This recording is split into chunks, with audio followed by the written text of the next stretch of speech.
উল্টে দিলাম। এই পাশটাও কিন্তু খুব ভালোভাবে ভাজা হয়ে গেছে, আমার মাছটা কিন্তু একদম লেগে যায়নি।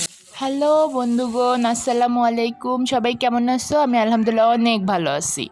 তো আমরা মেয়েরা সবাই একটু প্রশংসা শুনতে বেশি ভালোবাসি, সেটা যদি হয় শাশুড়ির ছেলের থেকে তাহলে তো কোনো কথাই নাই। তো আজকে আমি রান্না করব লাউ দিয়ে মাছের ঝোল, সেটা যে কোনো মাছ হতে পারে। তাইলে রান্নাটা শুরু করে দিই। একটা পাতিল চুলায় বসাই দিছি, পাতিলটা একটু হিট করে নিয়ে পরিমাণ মতন তেল দিয়ে দিছি। তেলটা একটু হিট করে নিচ্ছি।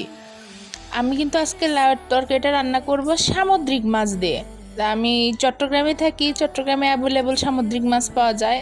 আজকে যে মাছটা রান্না করব সেটা হচ্ছে সমুদ্রের সরপুঁটি মাছ।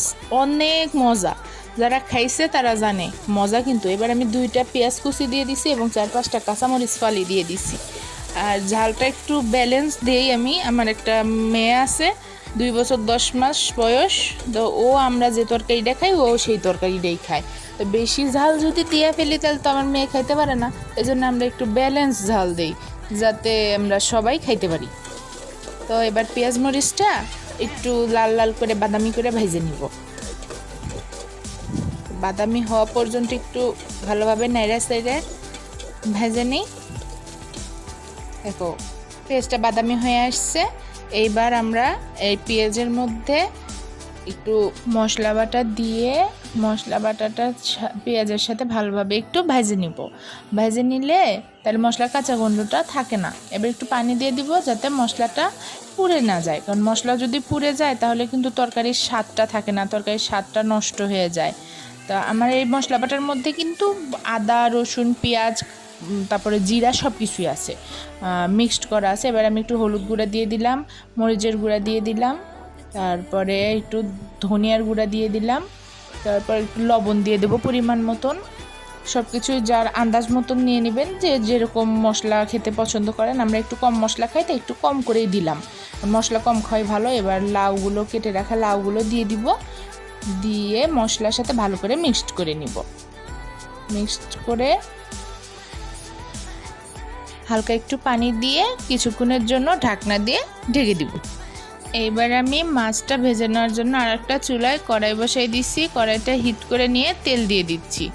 তেলটাও ভালোভাবে হিট করে নিতে হবে এবং তেলটা হিট হয়ে গেলে ওর মধ্যে একটু সামান্য নুন ছিটে দিব। নুন ছিটে দেওয়ার কারণটা হচ্ছে মাছটা লেগে যাবে না, কারণ মাছ যদি লেগে যায় তাহলে কিন্তু দেখতেও ভালো লাগে না, আর যেটা দেখতে ভালো লাগে না সেটা কিন্তু খাইতেও ভালো লাগে না। তো স্বামীর সামনে যদি পারফেক্ট রান্না না হয় তাইলে তো জানেনি, কথা শুনতে শুনতে পেটের ভাত হজম হয়ে যাবে। তো এমনভাবে আমরা রান্নাটা করব যাতে আমাদের স্বামীরা খেয়ে প্রশংসায় মুখরিত হয়ে যায়। মাছটার এক পিঠ ভালোভাবে ভাজা না হওয়া পর্যন্ত আমরা উল্টে দিব না। একটা পিঠ আগে ভালোভাবে ভাজা হবে, তারপর উল্টে দিব। দেখেন আমার মাছটা কিন্তু একদমই লেগে যায়নি, একদম খুব সুন্দরভাবে ভাজা হয়েছে। আর লেগে গেলে কিন্তু মাছটা ভেঙে যায়, তখন কাঁটাগুলো বের হয়ে যায়, কেমন লাগে দেখতে। তো আমার মাছটা কিন্তু পারফেক্টভাবে ভাজা ভাজা। এবার আমরা লাউয়ের ঢাকনাটা তুলে দেখি লাউটা কিন্তু মোটামুটি সিদ্ধ হয়ে আসছে, খুব সুন্দর একটা কালার আসছে। এবার মাছটা আমরা আর এক পিঠ উল্টে দেবো। দেখেন একদমই স্মুথভাবে উঠে আসলো, একদমই কিন্তু লেগে যায়নি, কি সুন্দরভাবে উঠে আসলো। আর মাছটার কালারটা কিন্তু দেখছেন অনেক সুন্দর, ওয়াও না, অস্থির কালার আসছে। এটা কিন্তু ভাত দিয়ে এমনিও খাওয়া যাবে। তো যাই হোক, এইবার আমি লাউগুলো হালকা করে খুন্তিতে ভেঙে নিব। খুন্তিতে ভেঙে নিলে হয় কি, মানে মনে হয় তরকারিটা একটু মাখো মাখো হয়। এটা বিভিন্ন জনের ভিন্ন মত থাকতে পারে, যার যার ইচ্ছা আর কি, ভেঙে না নিলেও চলে, সমস্যা নেই, কিন্তু আমি একটু ভেঙেই নেই। তো এবার ঝোল দিয়ে দিব।